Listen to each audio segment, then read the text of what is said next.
TRSC, Sword of Reckoning. Verbis System, Orbit of Tola, 2668. Gruda, former War Chief Commander. Gruda sat at a long table fit for 18 people with a single chair at the ends and 8 that ran the length of the table. He wasn't bound with chains, but instead was seated in a chair near the head of the table. The table was within a room about quadruple its size, with guards placed at the corners. A single entrance was placed at the far end of the room opposite where he sat. He was nervous, as the guards present were utterly different from the ones he rode with from the city. They wore black-colored armor with a blotted gray-black pattern on the cloth beneath, with a helmet that shone his reflection in a dark purple hue. He also noted that their shoulders bore a contrast of white, unknown to their purpose. Their weapons were compact, with a large barrel on the end that seemed too large for a standard weapon. Moreover, it differed from the rifles of the green soldiers on the way up with the skinny barrel he was familiar with. That, combined with their still composure and silence, unnerved him. His unease was relieved when the door opened. Commander Randall entered, followed by another soldier similar to those in the room, but bore gold on his shoulder and markings on his armor that said he was no stranger to combat, and perhaps thought the character in question reveled in it. Then several more characters entered, each in matching gray and dark blue attire, some with stacks of ribbons on their left and some with only a few. They all took their seats, leaving the end chair beside him empty. "Attention on deck!" Randall commanded those words as a person entered the door, and everyone jumped up from their seats with their legs together and their hands to their sides. The exception was the guards on duty with their hands around the grip and the grip near the front of the weapon. "At ease," the man in question replied. He had graying hair, but the color of amber was still present, and years of age were showing upon his face. That man took his seat beside him at the head of the table. He was surrounded by beings much taller than him, standing at least ahead and some over him. "Then let's begin," spoke Randall. He introduced the people in the room, all the heads of their departments, operations, weapons, tactical, security, radar, etc. All were departments related to combat. When it came to Gruda's turn, he stood, struggling to find the words to speak. "I am Gruda," he started, "field worker on Tola and former War Chief Commander under the War Council of Sela." A hand was raised from a woman in charge of ops. "What exactly is the ranking structure of your people, and where does a War Chief Commander stand?" He knew they were trying to probe him, but was hesitant to reveal their structure. The woman continued, "I apologize if it seems probing, so I can give you a rundown of our ranking structure." She gave a simple breakdown of enlisted and officer and how they varied from branch to branch and tried to streamline for their guest, detailing the differing in responsibilities up and down the chain.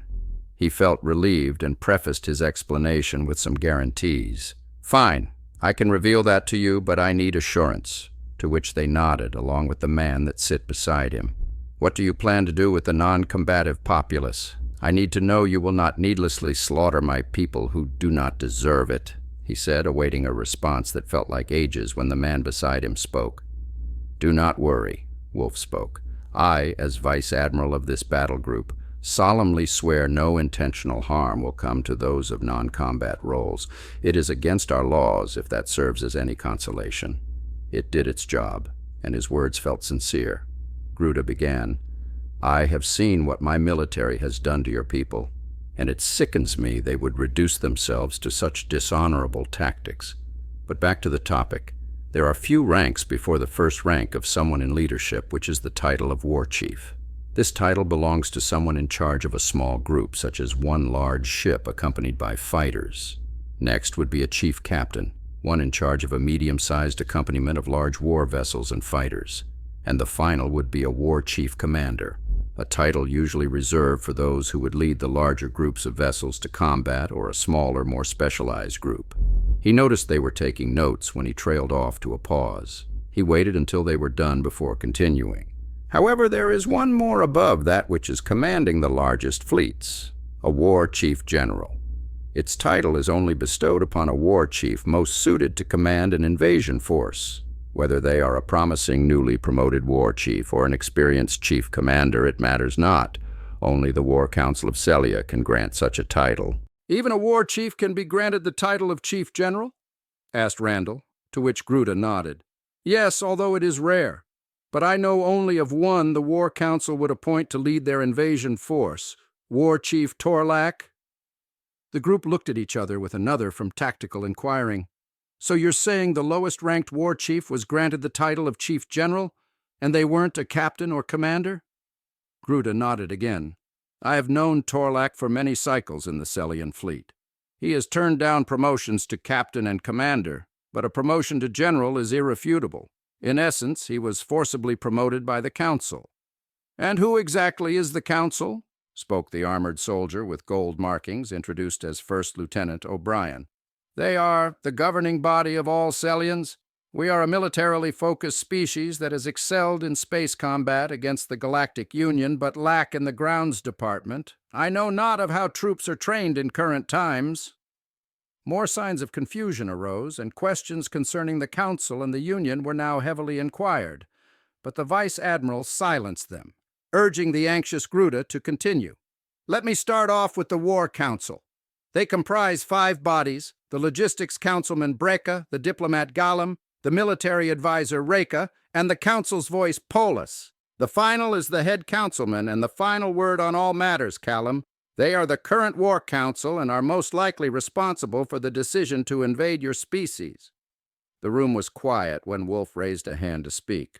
"What is your relation to the Council, and why did you feel it necessary to step in for the governing body of Tola?" Gruda hung his head in shame, but spoke. "I am quite old, although I look young. After our fight with the Galactic Union 20 cycles ago, I ended my service. However, Councilman Polis has issued numerous speeches denouncing your race for nonsensical reasons. Therefore, I cannot sit back and watch as they continue a needless battle against a fellow spacefaring species, especially when they are not of the Union." He spoke their name with disdain, as it was noticed by many in the room. "Then what can you tell us about the Galactic Union?" O'Brien inquired, his stare piercing Gruda and his scars fueling an innate fear. Gruda gulped. "They are a vast collection of races on the other side of Celian space." He paused. "Their composition is made up of races that pride themselves in conquering savage races and using them for their ground troops." The room was silent. Notes were taken and soft words were spoken between themselves. "What do you mean?" inquired Randall. "You mean they enslave other races and use them for combat?" He nodded. "We didn't spend much time with them, just several hundred cycles, but they were keen to enslave races that are adept in combat. They usually enslave those kinds early on before they reach space. They met us when we were already spacefaring, and our fleets were large enough to dissuade their advances. So for a time, the people of Sela once worked with the Union." They analyzed Gruda with what seemed like intense scrutiny. He found it better to reveal what he knew about the Union, as little as it seemed to him. He continued, "It doesn't make sense, but when you have a collection of races that look at anything bigger than them as a threat, they will actively look for ways to subdue them." He sat back down, letting his exposition marinate. "Athena," Wolf spoke into the air, and a disembodied voice replied, their figure hidden. "Is what he says true? With my recent data rendezvous with my subroutine, I can say that what the Honorable Mr. Gruda says is truthful." Wolf turned to him. "How would you like to work for us? I can't guarantee your personal safety, but if you have any family, we can work to remove them from the battlefield to a safe location. What do you say?" Gruda pondered his words. He thought of his parents, who have long passed. His aunts and uncles were nothing but estranged, but he landed on individuals who he hadn't seen in a long time, and wished for nothing than their safety. "I have a younger sister, but she lives in our cradle world, Sela. She and her children live on the outskirts of the capital of Artray. I can provide coordinates if that helps." "It does. We'll take them into our custody until our fight with Sela has concluded," Wolf assured when a message came from Lumi. The shipborne AI came before Wolf and the commander. "Commander, Vice Admiral, we detect Celian naval vessels inbound. Enemy vessels number a small group led by a chief captain. Quite bold. Quite bold." "Do we have ships en route?" replied Randall. "We do. Magnetic accelerators are primed, and broadside cannons are loaded, awaiting enemy approach. Hail them to stand down. If they refuse, take them out." Will do," she said with a bounce at every tone. What was that?" Gruda inquired. Personal assistant," Wolf said in a cold tone, to which Gruda nodded. Whatever it was, they didn't want to reveal too much about it, and he was okay with it. "What do you plan to do with the incoming fleet?" Gruda asked worriedly. "Disable them and have them surrender. But if it comes down to it, we must annihilate them," replied Randall as the table began their departure to their station. Gruda thought of the implication of teaming with who was supposed to be his enemy. He had heard the broadcast before and knew what Polis was trying to do, but his time on the forums and working a quiet life has led him to believe that what the Council is doing is wrong. With the footage of what his people were doing to innocent civilians was too much for him to bear. His sister has children, and he would want nothing more than their safety. To do the same with a species they had just met and their initial reaction is to enslave? That makes them no better than the Union. He followed Wolf and Randall to the bridge, which he was granted access to under strict supervision. They viewed the system, and he noticed the blue dots around the planet in their own groups.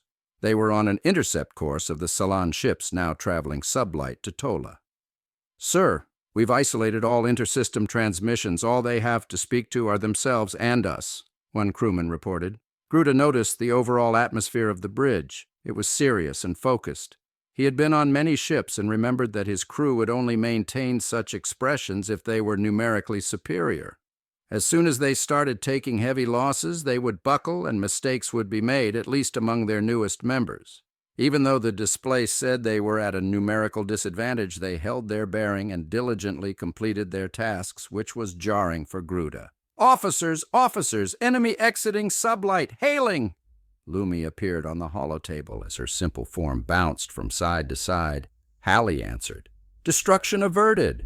"Hooray!" said the overjoyous artificial intelligence, referring to the delayed destruction of the celian fleet. As they popped out of their intra-system travel mode, they were flanked by a series of Terran ships, their cannons pointed at all available Celian targets. The comms officer then reported that a line was opened with the leader of the small battle group. "I am Chief Captain Dalogan. You hail us over an occupied planet. What do you want?" he said in an irritated tone. "We have come because we have received a message that you might be here." Wolf was the first to step forward to the screen behind us, with Dalogan's visage in full display. "I would recommend you do nothing brash. It would only result in your destruction." "Then what do you want of us?" returned Dalogan.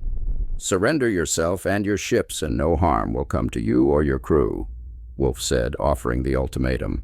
Dalagan thought for a moment and replied, "You much know that I cannot do that. It would be dishonorable among my troops."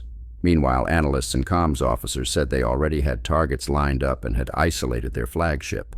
Enemy fighters also began to launch from their ships, but the Terrans foresaw this and already began countermeasures. How unfortunate. Then may the best fleet win.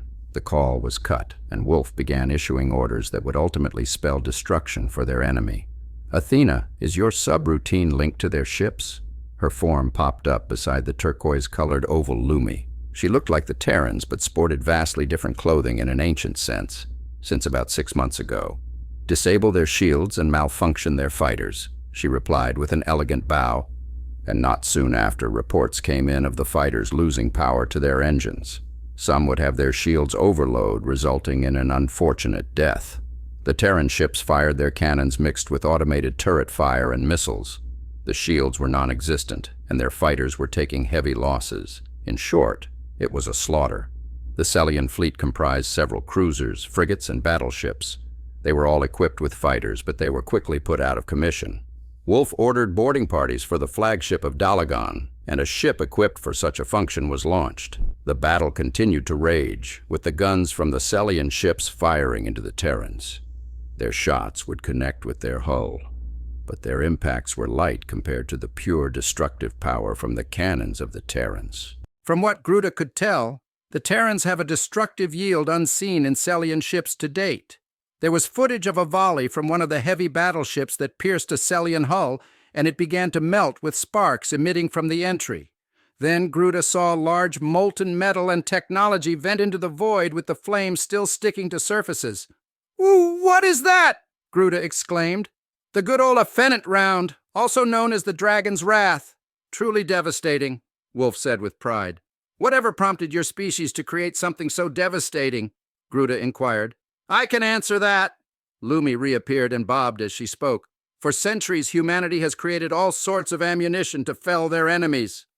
This began with the advent of the tank in the 20th century during one of their bloodiest conflicts. Millions of their own, dead. Is that true? He looked to Wolf and the crew, who only nodded in response. So what do you do to overcome that armor? You make ammo that has different effects to slaughter your enemy. She bobbed joyfully. We had rounds to blow up armor, to send shrapnel flying from the armor, to ricochet inside at high speeds, to light aflame the interior. We have crafted special ways to destroy our enemies, born to fight, born to kill. Why would you do such a thing? Gruda said, almost regretfully. And what even round is that? Instead of Lumi, Athena took her place, motioning her to calm down. Humanity has always found ways to improve their art of war, from technology to tactics. My creators have long been separated in values and beliefs, and it was instinctual always to overcome your enemy. If your adversary had improved armor, you would develop a round to pierce their armor and quickly dispatch the occupants or wearer. The same is true even for space. To damage enemy hulls, you can either blow it apart bit by bit or melt it. Melt? Gruda stuttered. That can't be legal, would it? You would be right. The FNTNT round is a banned munition by the TRSC, but when involved with xenobiology that seeks your destruction, well, restrictions were lifted. Perhaps when this is over, they will file a binding resolution to reban the use of the Dragon's Wrath, as they like to call it. Gruda was dumbfounded. For a race that seeks better ways to destroy your opponent is savage, but then again they were civil about it. Banning specific weapons in the name of civility. It was madness the more he thought about it, but the more he thought of the Union, well, he almost felt sorry for them. What does AFENT even stand for? Gruda asked meekly. It is an armor-piercing, high-explosive napalm thermite round, a new development that was banned as soon as it was created upon successful testing, replied Athena. His head spun at the notion. Napalm and thermite were words foreign to him, and his translator could not translate them into suitable references. Should I even ask what napalm and thermite are? My translator seems unable to parse it. She looked to the vice admiral as well as the commander for permission, but before she could, Lumi jumped in. Sticky fire, melty fire. She flew around before dissipating. Essentially, Athena conceded, simply put, it is another form of fire used in combat first developed in the 20th century, used for vastly different purposes that you would rather not be privy to. Gruda feared the type of warfare their ancestors fought if that one century alone birthed so many forms of destructive weapons. He found an open seat that was unoccupied to regain his bearing. Never had he or the Union experimented with weapons to kill each other. Has the Celians or the Union experimented with such technology? Wolf calmly inquired, to which he nodded negatively. Surprisingly, they haven't fought wars like you have, from what I hear. Instead, they have researched solely on space weapons, and I hear plasma will be the new standard. Then again, that was about 5 years ago, replied Gruda. Interesting, Wolf said, nearly inaudible to the weary Gruda. The battle was nearing its final stage, and all that was left was the flagship. A report came from the comms officer that a boarding party from Raptor Company was successful. Footage from several raiders popped up on the screen in an orderly fashion as they moved through the celian interior. Their movements were smooth and fast. They went a large part of the way without firing a shot. But when they neared the bridge, they experienced their first resistance since entering the ship. Their shots were selective, and they maintained awareness to not fire on anyone designated as a threat. Their tactics were surreal, and it was a first for him.